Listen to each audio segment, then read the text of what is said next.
Сәлеметсіздер ме достар? Менің YouTube көрермендерім. Сіздерге мен бүгін бір жақсы бір ақпаратпен бөліскім келіп отыр.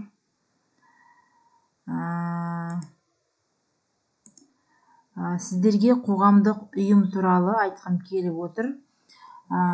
Қоғамдық ұйым, үкіметтік емес ұйым, болмаса қоғамдық қор, қоғамдық бірлестік, орысшасы НПО деп те айтады, көп жерде естіп жүрген боларсыздар. Бірақ әлі күнге дейін көп адам бұл туралы естіп жүрсе де мән бермеген шығар деп ойлаймын. Өйткені өзімізде де солай болған. Мен бұны неге айтуға жөн көріп отырмын? Мен неше жыл тендер саласымен, госзакупкамен айналысқан кезде бізде аудандық іс-шараларды өткізетін бұл қандай мекеме, бұны қалай жүзеге асырады деп мен зерттеп бастадым. Сол кезде госзакуп порталында жарияланатын бізде акиматтың іс-шаралары, әкімшіліктің, ішкі саясаттың, болмаса тағы да басқа үлкен іс-шаралар, спорттық жарыстар ұйымдастырылып жатады. Үлкен наурыз мерекелері ұйымдастырылып жатады. Солардың барлығы осы госзакуп порталында тендерге, яғни жаңағы жариялайды. Оған тек қана осы қоғамдық ұйым, үкіметтік емес ұйымдар қатыса алады. Шатастырмаңыздар, ИП, ТО деген қатыса алмайды. Солай мен бастап көрдім. Осы қоғамдық ұйым арқылы мен осы біздің аудандағы іс-шараларды жұмыс жасап көрейін деп шештім. Өйткені ол жақта өте көп мөлшерде ақшалар бөлінеді шараларға. Действительно ол жерде енді пайдасы аз болғанмен де, бірақ өте қызықты жұмыс. Әкімшілікпен араласасың, басқа да қызметкерлермен араласасың, іс-шараларды ұйымдастырасың деген сияқты жақсы бір енді күшті іс-әрекеттермен енді жүресің да, енді нәтижесі бар, жұрттарға көңіл күй сыйлайсың, елдерге. Мейрамдармен, сол мейрамның жаңағы болуын қадағалап, қасында соның барлығын ұйымдастырып жүресің. Жасап барлығын. Сөйтіп мен қоғамдық қорды құрдым. Қоғамдық қорды құру да өте оңай емес. Яғни бұл қоғамдық қор деп тұрғанымыз бұл мекеме, кәдімгідей уставы бар, кәдімгідей мекеме. Жарғысы, яғни устав деп тұрмыз, құрылтайшылары бар, директоры бар, бухгалтері бар деген сияқты бұл ұйым, кәдімгідей мекеме, кішігірім. Бұл қоғамдық ұйымның атқаратын рөлі өте зор десек те болады. Қазіргі сәтте осы қоғамдық ұйымдар көбінесе тек осы госзакуп порталына ғана қатысуды ғана біліп жүр. Госзакуп порталына ғана қатысады. Басқа біздің Қазақстанда болып атқан үлкен гранттар бар екен. Бұл жақта үлкен гранттар бар. Әртүрлі жобаларды ұсынып, сіз гранттарды ұтып алу мүмкіндігіңіз бар. Ол жерде өзіңізге айлық тағайындай аласыз. Әртүрлі облыс бойынша шығарады. Және де оның барлығын ешқайда қорғамай онлайн жаңағы грантқа қатыса аласыз. Онлайн болғаннан кейін де документтердің барлығы онлайн, почтамен барлығы договорға отырып грант тұтқаннан кейін. Айлығы бар, яғни ол жерінде өзіңізге айлық қоя аласыз деген сияқты. Өте бір жақсы нәрсені айтайын деп тұрмын сіздерге.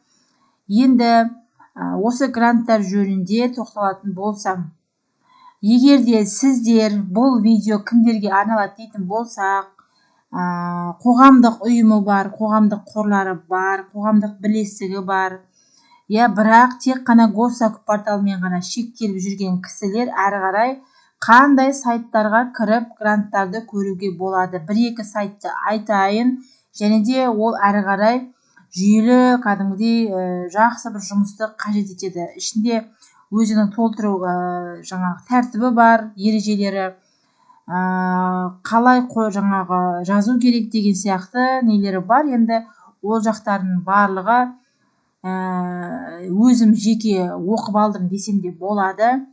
Егер де оқимын десеңіздер, қарсы емеспін, оқытамын, үйретемін. Гранттарға мен өзімде жаймендеп қатысып бастап жатырмын. Енді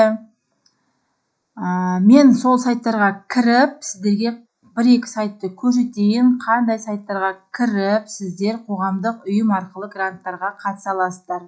Гранттар деп тұрғанымыз, яғни сіздер жоба, бұл жерде үлкен іс-шаралар, біздің Қазақстан бойынша, облыстар бойынша бөліп қойған шаралар, әдемі ақша бөлінеді. Сол ақшаның барлығын сіздер сол шараны өткізу үшін пайдаланасыздар. Ішінде тек сіздер өзіңізге айлық өзіңізге есептеп қоя аласыз. Ол жерде тек қана айлық аласыз.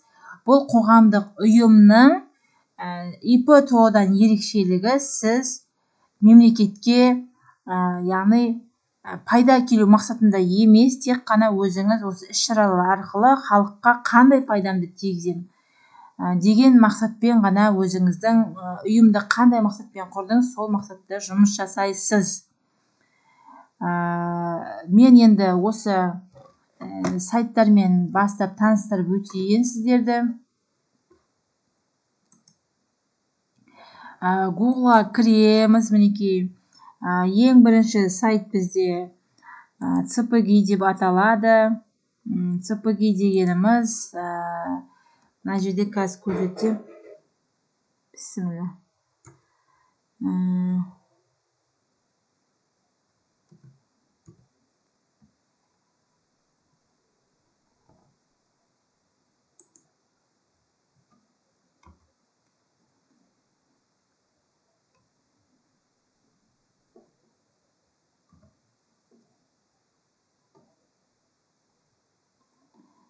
Так, KZ.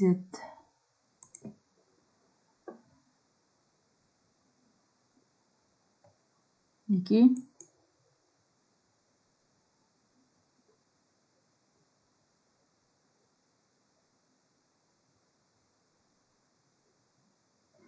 Ойланып жатыр.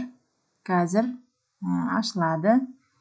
Бұл жерде үлкен гранттар бар. Гранттар ұзақ мерзімді, қысқа мерзімді, орташа мерзімді деп 3-ке бөлінеді, және олардың да суммалары әртүрлі. Ең қысқа мерзімді гранттардың өзі 11 миллионға дейін болады. Яғни сіздер бұндай іс-шараларға, гранттарға, жобаны қорғамаған болсаңыз, тәжірибеңіз болмаса, тек қана қысқа мерзімді гранттарға қатысып бастап көрсеңіз болады.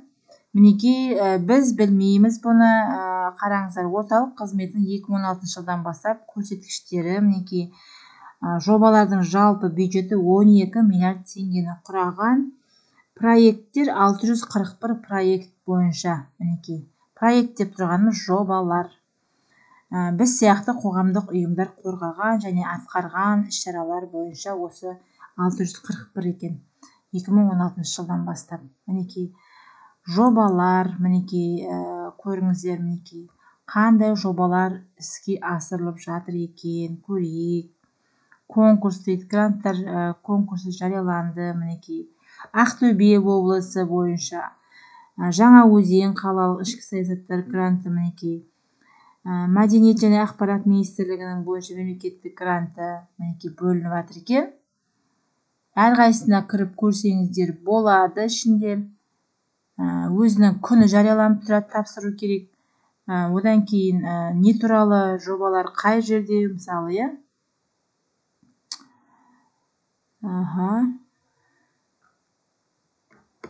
міне 10 миллионның гранты, мінекей, атқарылған. Мынау мысалы 2024-те мысалы қысқа мерзімді грант. Мынау да қысқа мерзімді гранттардың сомасы болған. Мінекей, басында жаңа 2 жылды көрсетіп тұрды. Мынау 48 миллиондікі, мынау 2023-2024.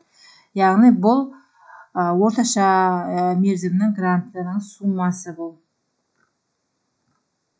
Мінекей, Қазақстан 2024 дейді, мінекей. осылай барлығын қарап отырсаңыздар болады. Енді біз гранттар дегенге келейік.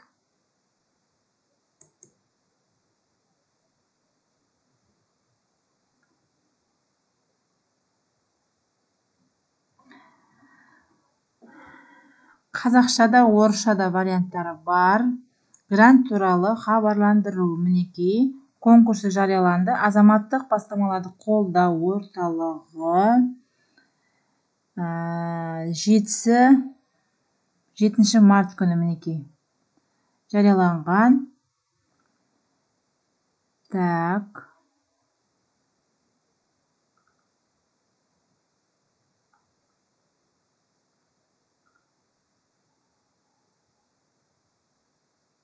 Бесіне жарияланған. Мінекей гранттар конкурс жарияланды деп мінекей уже жыл басталып тұр. Бір жыл бойына бұл жерде гранттар жарияланады. Тек қана іс-шаралар бойынша бұл жерде үлкен шаралармен айналысасыздар бұл жерде. Енді соның ішіне кіріп көрсеңіздер,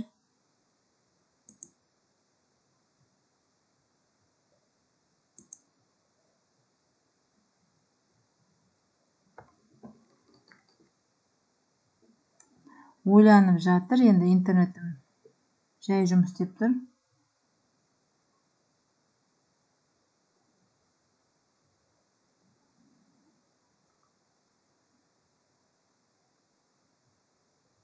Үкіметтік емес ұйымдарға арналған мемлекеттік гранттарды беруге конкурс жариялайды дейді. Конкурс туралы айтылған. Одан кейін үкіметтік емес конкурсқа қатыса алмайтындар міне айтылған. Жалпы барлығын оқып шықсаңыздар болады. Басым бағыт бойынша бұл жерде конкурсқа қатысуға ұсынатын өтінімдер болмағанда, конкурсқа қатысуға өтінімдерді бірден біреу жібермегенде, яғни негіздердің бірі өтпеді деп танылады деп мінекей тұр. Гранттардың өтінімдерді қабылдаудың аяқталу күні мен уақыты дейді. Орта мерзімді гранттар бойынша 15 жұмыс күн ішінде, яғни сіз 15 жұмыс күн ішінде грантқа қатысуыңыз керек. 11 наурыз бен 03 сәуір аралығында дейді мына жерде. Кез келген іс-шараға, мысалы іс-шаралар деп тұрғанымыз жемқорлықпен күрес іс-шарасын ұйымдастыруыңызға болады. Әйелдермен, үйде отырған аналармен іс-шараны ұйымдастыруыңызға болады. Жастармен, яғни бұл сіздің қоғамдық ұйымдағы сіздің миссияңыз, қандай бағытта өзіңіз қоғамдық ұйымды құрдыңыз, үкіметтік емес ұйымды құрдыңыз, жарғыңызда қандай бағыттар бойынша бар, сол бағыттар бойынша қатыса аласыз. Яғни сіздің жарғыңызда өзіңіздің мекемеңіздің жарғы, соның ішінде именно жастарға арналған бағыт болса, сіз жастарға арналған жобаны қорғауыңыз керек.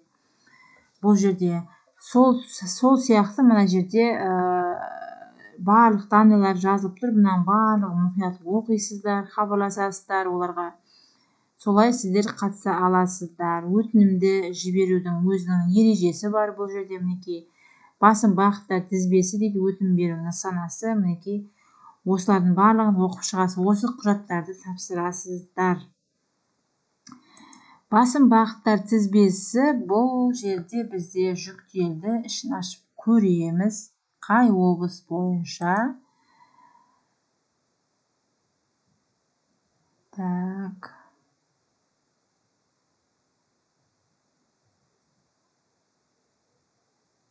Мінекей.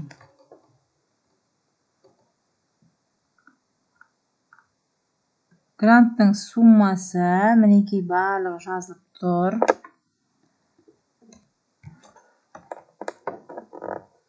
Мына жерде мемлекеттік грант саласы бойынша халықты әлеуметтік тұрғыдан осал топтарды қолдау, яғни бұл жерде инклюзивті қоғамды дамыту бойынша мына мәселені жасаймын деп сіздер мынау қараңыздар. Орта мерзімді грант, осы жерде түсіндірмелердің барлығын оқисыздар. Мінекей ұлттық статистика бюросының деректерінің сәйкес бүгінгі күні Қазақстанға мүгедектігі бар 732 мың адам немесе халықтың жалпы санының 3-6% құрайды. Еңбекке қабілетті жастар дейді. Мінекей осыларды сіз қараңыздар енді. Нысанның индикаторы дейді. В общем, осы бойынша қарап отырып, сіз жоба қорғайсыз. Жәрдемдесу. Міне осы тақырыптарда азаматтық қоғамды дамытуға, оның ішінде үкіметтік емес ұйымдар қызметінің тиімділігін арттыруға жәрдемдесу. Бұл жаңағы в общем, қоғамдық ұйымдардың жұмысын жүйелендіру, ары қарай арттыру деген сияқты шараларды ұйымдастырасыз. В общем, міне қаржыландыру көлемі осындай. Мінекей. Көптістер ме? 2025-2026 жылдар аралығында 30 миллион 886 мың теңге дейді.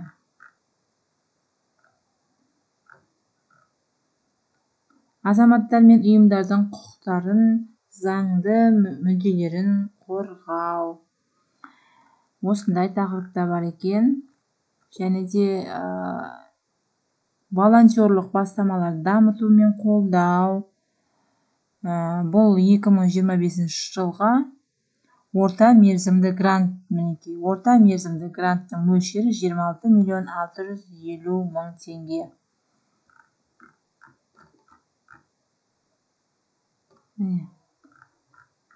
Бұл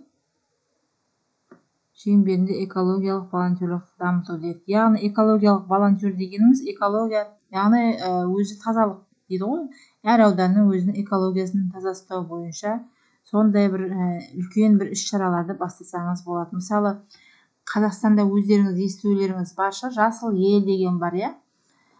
Жасыл ел болып, жаңағы киімдерін киіп алып, солай орманды тазалайды, жаңағы көшені тазалайды деген сияқты. Сондай бір адамдарды жұмыспен қамту арқылы бұл жерде Қазақстанға өз пайдасын тигізіп жатыр. Осындай іс-шара арқылы, яғни үкімет оған ақша бөліп тұр осылай.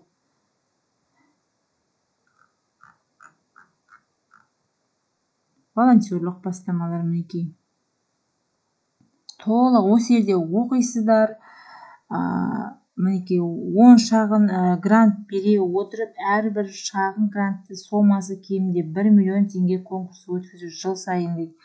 Яғни бұл жерде волонтерларға не істеу керек, не қою керек, жалпы проблеманы айтып осы жерде тұр. Осыны толықтырып жазасыздар, не істейсіздер, іс-шараның мақсатын, міндетін қойып өздеріңіз. Іс-шараларды қай айларға өткізесіздер, соның барлығын қойып, сіздер өздерінің осы сайттағы документ бойынша өздеріңіз толтырасыздар осы жерде. Яғни сіздер 1 миллионнан грант сума бересіңдер деп тұр. Мына жерде шарты бар өзінің. Солай осылай қарап отырып, мінекей көрсеңіздер болады. Мінекей қараңыздар.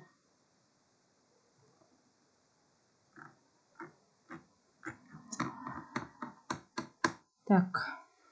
Бұл да волонтерлық бастамалар дамыту, яғни зоо-волонтерлық дамыту, яғни зоо дегеніміз, яғни зообақ, білесіздер. Қазақстанда зоо-волонтерлық дамуда, алайда оның тиімділігі мен мүмкіндіктерін шектейтін бірқатар маңызды проблемаларға тап болады дейді. Зоо-волонтерлер жануарларды қорғауда, жануарлардың баспанасыздығымен күресуде, сондай-ақ оларды қалпына келтіруде және жаңа иелерді табуда маңызды рөл атқарады. Дегенмен елде зоо-волонтерліктің белсенді дамуында кедергі келтірген бірнеше факторлар бар дейді. Осылардың барлығын, осы проблеманы айтып тұр сізге. Осы проблеманы сіз шешіңіз деп тұр ғой бізге. Соған 2025 жылға 24 миллион ақша бөліп тұр. Бір орта мерзімді грант, яғни. Так, волонтерлық саласындағы уәкілетті органның деректер негізінде волонтерлық саладағы волонтерлар саны 10% арттыру дейді. Жыл сайын, яғни сіз 10% арттырасыз волонтерлардың санын. Жобаға тартылған волонтерлардың кемінде 50%-ын оқыту жүргізу дейді. Жыл сайын кемінде 10 шағын грант бере отырып дейді. Сомасы кемінде 1 миллион теңгеден конкурс өткізу жыл сайын дейді. Яғни сіз осындай волонтерлық қызметті жасайтын адамдардың, яғни 10% арттырып отырасыз, жыл сайын көбейтіп отырасыз, және оларға көбейту үшін 1 миллион грант беріп отырасыз дейді. Бұл 1 миллион мынаның ішінде. Мына 24 миллионның ішінде. Осылай сіз 1 жыл бойына, 2 жыл бойына сіз осы жұмысты атқарасыз. 2025 жылы облыс бойынша мысалы жаңағы 10 облысқа қамтимын, осындай адам 100 волонтерді қамтимын, одан кейін келесі жылы 200 қыламын дейтін болатын болсаң, соның барлығын жазып, осы жобаны қорғап, осы 24 миллион теңгені ұтып алуыңыз мүмкіндігіңіз бар. Бұл 24 миллионның ішінде осы қызметтің барлығы қамтылады, және өзіңізге тек қана айлық жаза аласыз осыны атқару үшін. Айына 300 мың теңге. Өзім осындай жұмысты атқарамын. Болмаса қордың директоры болады, қор құрылтайшысы болады. Сонда командаңызбен осындай айлық жазу арқылы өздеріңіз осы жұмысты атқарсаңыздар болады. Яғни бір жағынан сіздер осындай кішігірім ғана осындай гранттарға қатысу арқылы сіз болашаққа үлкен гранттарға жолдама ашасыз. Так. Өтінім беру нысаны, өтінім беру нысанын қарайсыздар. Өздеріңіз сол жерден қарап,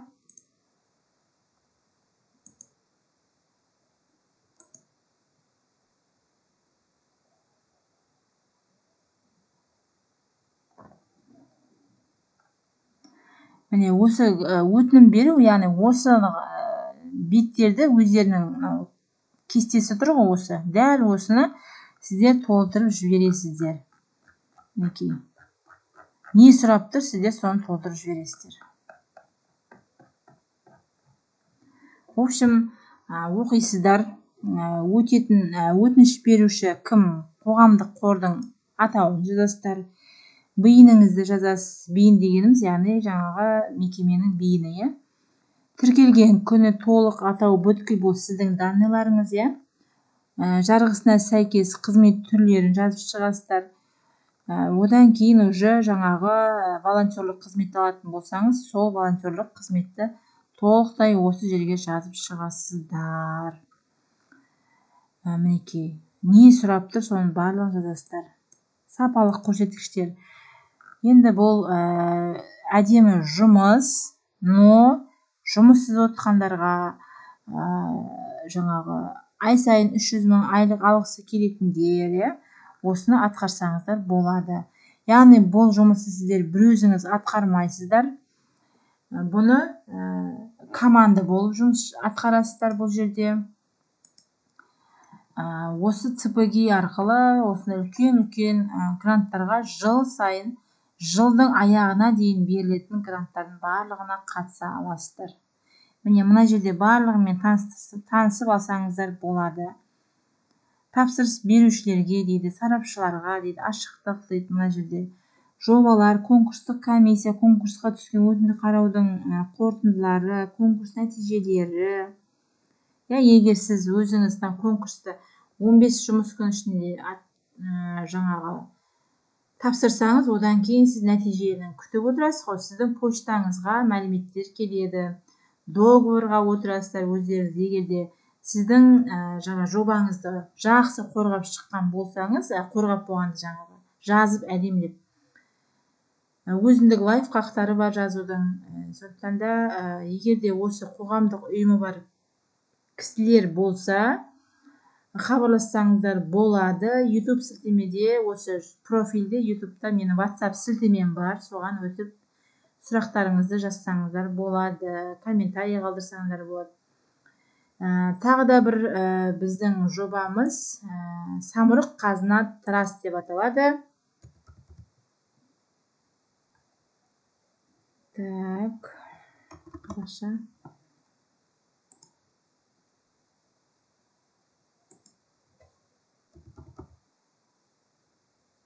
Самұрық қазына траст гранты. Қоғамдық ұйымдарға арналған өте көп сайт бар. Енді қайсыдан тапсырғыңыз келеді, соған тапсырасыз. Біреуі үлкен, біреуі кіші гранттар.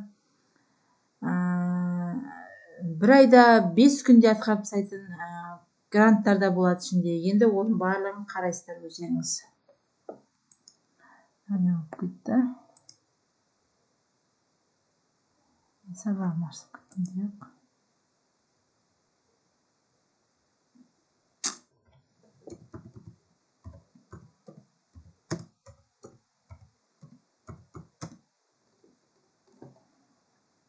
Қазына тендер емес, траст деп айтасыздар.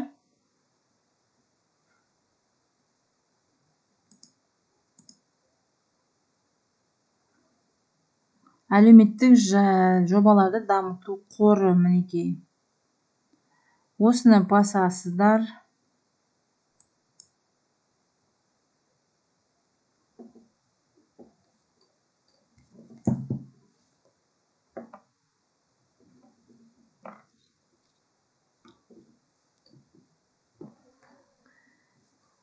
Мінекей, Самұрық қазына траст, бұл әлеуметтік жобаларды дамыту қоры. Мінекей, көп тұрсыздар ма? Әлеуметтік жобаларды дамыту қоры. Мінекей, 22 миллиард теңге, әлеуметтік жоба саны 375. Мінекей, көрсетілген қайырымдылық көмек мынадай теңгеге дейді. Көрдіңіздер ма? Атырау облысына, көбінесе Атырау, Маңғыстау облыстарында мұнай компаниялары болғаннан кейін ол жақта өте көп гранттар бөлінеді. Сол жақтың қоғамдық ұйымдары болса, мүмкіндік өте көп. Именно сол жаңағы Атырау облысының қоғамдық қорлары ғана қатысатын, біз басқалар қатыса алмайтын гранттар да болады.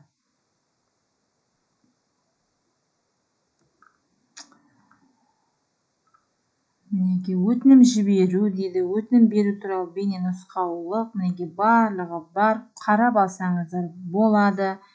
Бұл сіздерге үлкен мүмкіндік. Мына жерде жобалар, өтінім жіберу дегенді басып, өздеріңіз әрі қарай жаңағы гранттарға қарап шығып тапсырсаңыздар болады.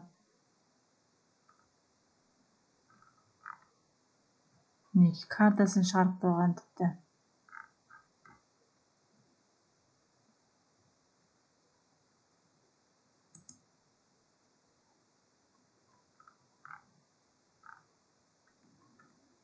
Өтінімді мына почта арқылы жібересіздер, өздерінің көрсеткен, болмаса сайт арқылы жібересіздер.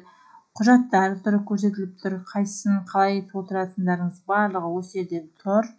Өздеріңіз ашып оқи аласыздар. Және де жобалар дегенге неге дұрыс шықпай жатыр бұл? Міне шығып жатыр енді. Мынау қараңыздар. Жобалар сметалық құжаттама әзірлеу дейді. Инклюзивтік кубок дейді. Астана опера театрлар, мінекей, көрдіңіздер ме? Мынандай қызметкерлеріне арналған оңалту орталығы дейді. Қараңыздар, қандай жобалар қорғалған. Су тасқынынан зардап шеккендерге көмек көрсету дейді.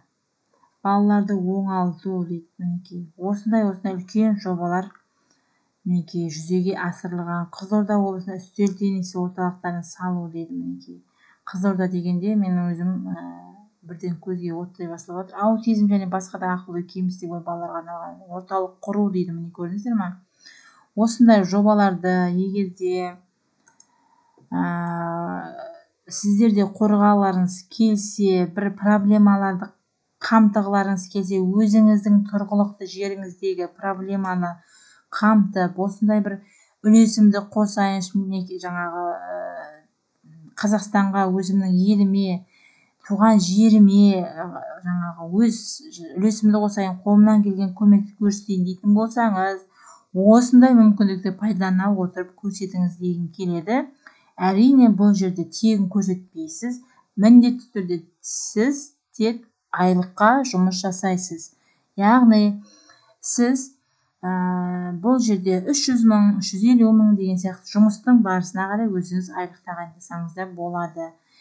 Бірақ өзіндік оның шарттары бар, барлығын қарап толтырасыздар. Мына қараңыздаршы, мынау мысалы маған мынау қызық болып тұр, иә, бізде аутизм және басқа да оқу ой балалар кейін орталық құру дейді. Құрылған орталық туралы көрейік. Біз толық ақпарат қайда құрылған?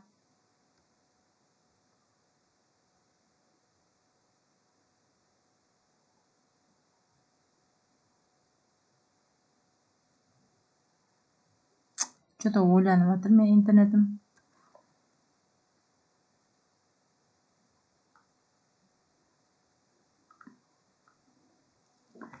Міне қараңыздар, бюджеті 350 миллион 286 мың 872 теңге болыпты. Мәссаған 2025 жылы дейді, іске асыру мерзімі.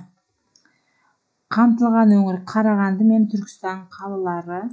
Қамқорлық қоры, мінекей, қамқорлық қоры деген өзі осындай атқа лайық қоғамдық қор екен, құрбаған. Тек қана осындай мүгедектігі бар, ерекше жаңағыдай кісілерге, балаларға арнап осындай жұмыс жасайды тек қана. Қамқорлық қоры, қоғамдық қоры, мінекей. Мақсаты дейді, осындай мақсатта жұмыс жасайды екен ол, мінекей, көрдіңіздер ме? Аутизм және басқа да ақыл ой кемістігі бар балаларға туындаған әлеуметтік мәселелердің шешілуіне жағдай жасау және олардың қоғамға бейімделуіне мүмкіндіктер қарастыру дейді. Өте күшті мақсатта жұмыс жасайды екен. Мақсатты топ аутизм спектрі бар балалар мен олардың ата-аналары, отандық мамандар дейді. Қарағанды және Түркістан қалаларының 2 орталық ашу деп осылай жоспарлап қойыпты. Неке көрдіңіздер ме?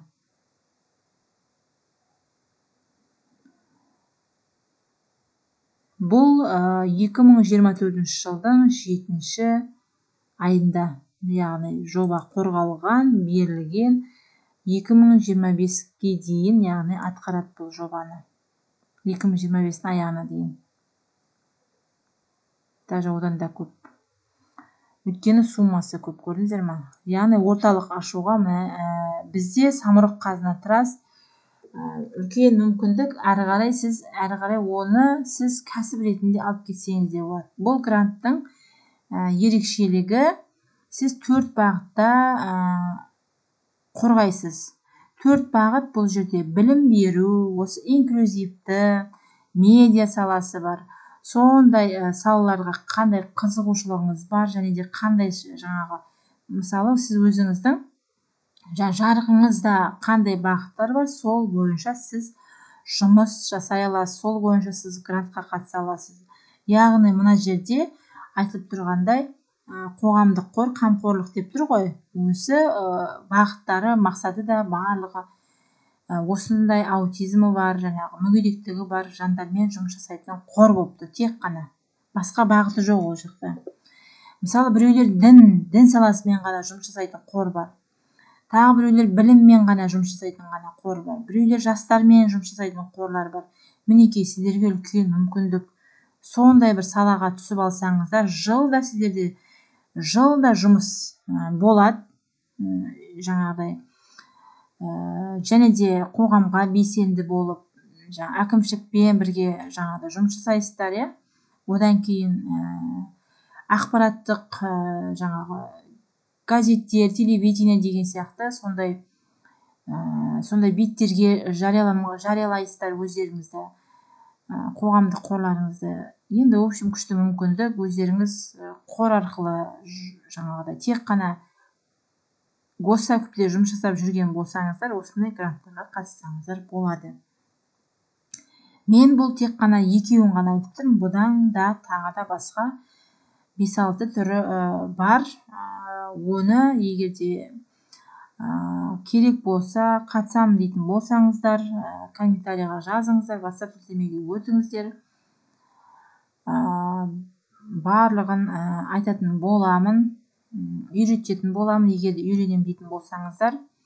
Міндетті түрде әрине бұл жерде еңбек керек, міндетті түрде еңбек керек. Бұл жерде ақшаны ойлап жаңағыдай осындай сумма дегенде мысалы 20 миллион 10 миллион дегендер айтқан кезде жаңа сіздер ол суммаға қарап не істемеңіздер. Ол сумма сіздердің счеттарыңызға түскенменде сіз оларды жаңағы атқаратын іс-шараларыңызға жұмсайсыздар.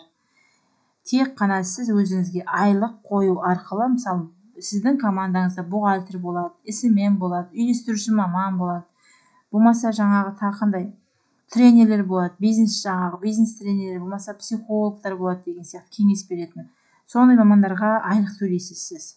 Солардың айлығын көрсету арқылы сіз осындай жобаның суммасын шығарасыз. Солай, егер де сұрақтарыңыз болса жазыңыздар. Осындай қоғамдық қор туралы сұрақтарыңыз болса да жазыңыздар. Маған бұл видео қоғамдық қоры бар, қоғамдық ұйымы бар кісілерге ғана арналады.